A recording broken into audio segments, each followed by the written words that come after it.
नमस्कार दोस्तों, आज फिर से मेरे चैनल गोल्डन कहानी में आपका स्वागत है। आज की कहानी है वट सावित्री व्रत क्यों करते हैं। वट सावित्री पर सुहागिन अपने पति की लंबी आयु के लिए व्रत रखती है। वट वृक्ष के साथ सत्यवान और सावित्री की पूजा भी की जाती है। स्कंद पुराण की कहानी के अनुसार सावित्री का विवाह सत्यवान के साथ हुआ था। दोनों एक दूसरे के प्रति समर्पित थे। एक दिन सत्यवान लकड़ी काटने गए लेकिन अचानक सत्यवान की तबीयत बिगड़ने लगी। जब सत्यवान घर आए तो बेसुध होने लगे। यह देखकर सावित्री ने सत्यवान का सिर अपनी गोद में रख लिया। इतने में यमराज सत्यवान के प्राण हरने लगे।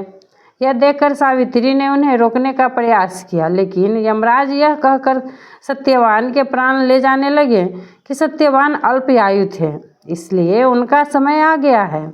उन्होंने सावित्री को वापस घर लौटने को कहा, लेकिन सावित्री यमराज के पीछे पीछे आती रही। यह देखकर यमराज ने वापस लौटने के बदले सावित्री को 3 वरदान मांगने को कहा।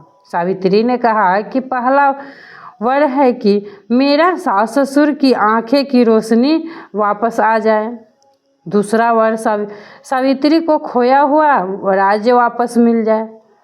तीसरा वर मांगते हुए सावित्री ने कहा कि मैं 100 पुत्रों की मां बनना चाहती हूँ। यमराज ने अपना पीछा छुड़ाने के लिए सावित्री को तथास्तु कहा और वहाँ से सत्यवान के प्राण ले जाने लगे।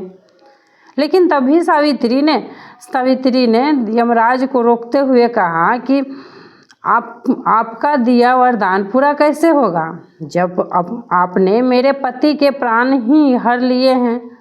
पतिव्रता स्त्री को देखकर यमराज ने सावित्री के पति सत्यवान के पति वापस लौटा दिए।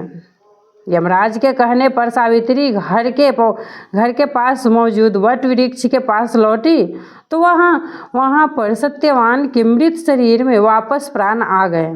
जब सावित्री के पति सत्यवान के प्राण यमराज ने हर लिए थे तो सावित्री ने यमराज से अपने पति के प्राण लौटने के लिए प्रार्थना की थी। पौराणिक मान्यता है कि जब यमराज ने वट वृक्ष के नीचे ही सत्यवान के प्राण लौटाकर सत्यवती को पुत्रवती होने का आशीर्वाद दिया था। यमराज ने बरगद की जड़ों में सत्यवान के प्राण को जकड़ कर रखा हुआ था। यमराज के प्राण लौटा जाने के बाद से सुहाग की दीर्घ आयु के लिए वट वृक्ष के नीचे प्रार्थना की जाती है। वट सावित्री व्रत कथा बरगद के पेड़ के नीचे की जाती है।